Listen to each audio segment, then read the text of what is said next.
Baruch atah Adonai, Eloheinu melech haolam, asher kiddushanu b'mitzvosav v'tzivanu lahadlik ner Hanukkah.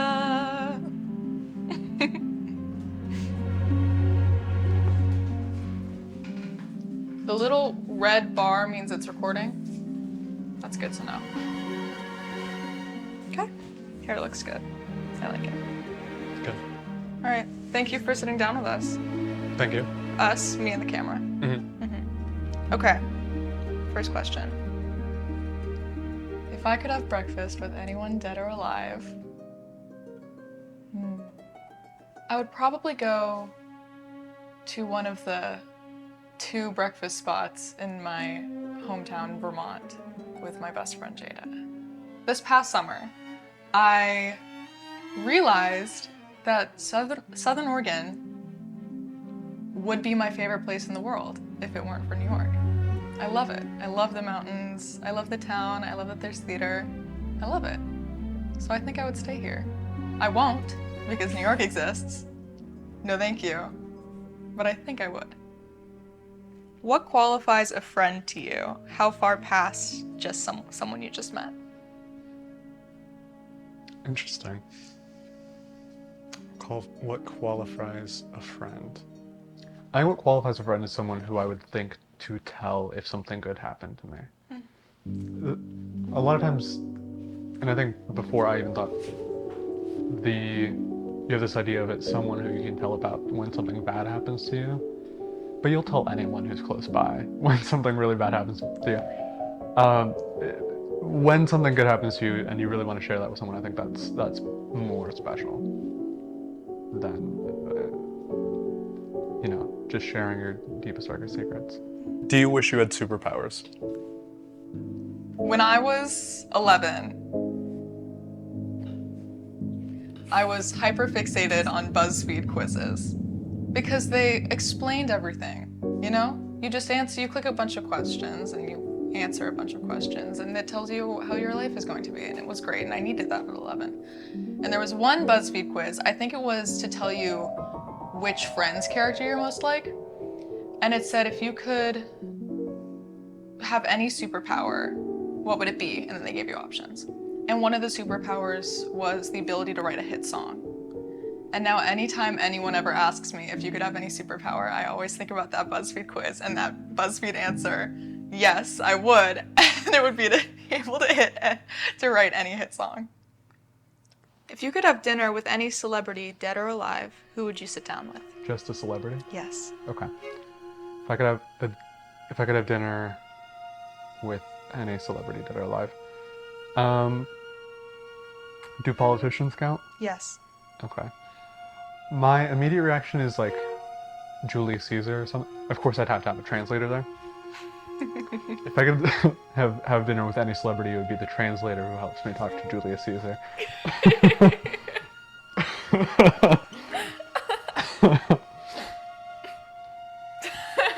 In my opinion, the most interesting person of all time, probably my mother. I think my mom's the most interesting person of all time. Can we get a shot of you looking at camera so that we can send that clip to Lena Dancona? Lena Dancona, my mom, you are the most interesting person of all time.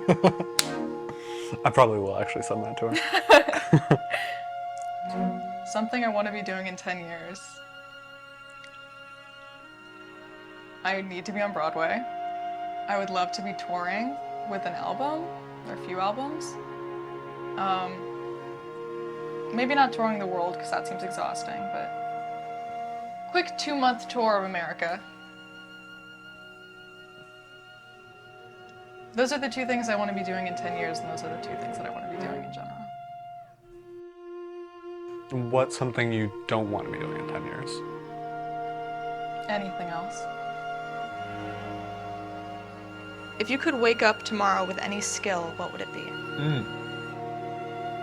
The skill to stop getting out of my own way on things. If I have an idea and want to do something, not let myself not stop myself from being able to do that. What is your most treasured memory? My most treasured memory. I was thinking about this the other day. My mom and I went to, I think, Portland to go to OMSI, which is this big science museum. It was such a random thing. Like, I think it was after the divorce and we were trying to, like, do more things as a family. And it wasn't anything, like, super significant, but it was, I think, one of my first travel memories where it wasn't just to see family. My biggest inspiration, aside from my parents, probably my Fresh Start counselors, my freshman year of high school. The people who were a few years older than me that like ran that camp when I was 14. They're my biggest inspirations. Allie Poole, Lily Moorish, Sequoia Jacobson. What is your most prized possession? My most prized possession. My most prized possession is probably that picture of my mom. I knew that I wanted to be on Broadway when I was 3 years old at my grandmother's home, and I was playing with all of my cousins, and two of them were talking about theater, and they were saying the word Broadway over and over, and I didn't know what it was because I was 3, and so I asked them to explain what Broadway was, and Ethan told me, and then I looked at him and I said, that's what I'm gonna do. Before you saw it, you knew. I didn't really know what it was. I knew that it was a place where theater happened. My favorite song of all time would probably be, just in terms of like impact on my life, "The Man in Me" by Bob Dylan. First time I heard it's in The Big Lebowski. Best use of a song in a movie ever. It is unbelievable. And then for like months after that, it was the only song I listened to.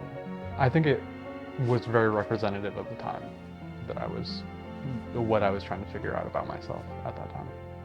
If I didn't want to be a singer, something else I think I would be good at is being a figure skater, because I'm really good at ice skating, and I always thought that it was enough like dance that I would feel passionate about it.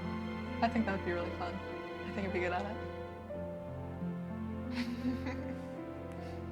What's your favorite thing about yourself? My favorite thing about myself, probably that I have the talents to back my passion. I think that if I weren't capable of pursuing what I want to pursue, I'd be a very depressed person. So I think I'm grateful to myself for being good enough to feel so strongly and passionate about something. Do you rehearse what you're going to say before you say it in your day-to-day life? I've gotten better at just kind of going with the flow on things, but I don't think I rehearse everything anymore. I used to. I think I used to be worse at talking to people, and now I talk to people. You know, I actually talk to people. I don't recite at people. Yeah. First story I think of in regards to like who I am as a person is my accident. I think also largely because it's a hard story to tell people, but I've never told anyone the full story, except Alan. But I was drunk. But it's also like, it was a very much like it's been the defining moment of like the past 2 years, past 3 years. Absolutely. Thank you for sitting down with us. Anytime. You can ask me as many questions as you like. That's all I got. Thank you for sitting down with us. Yeah, so do I pick my check up? Uh-huh.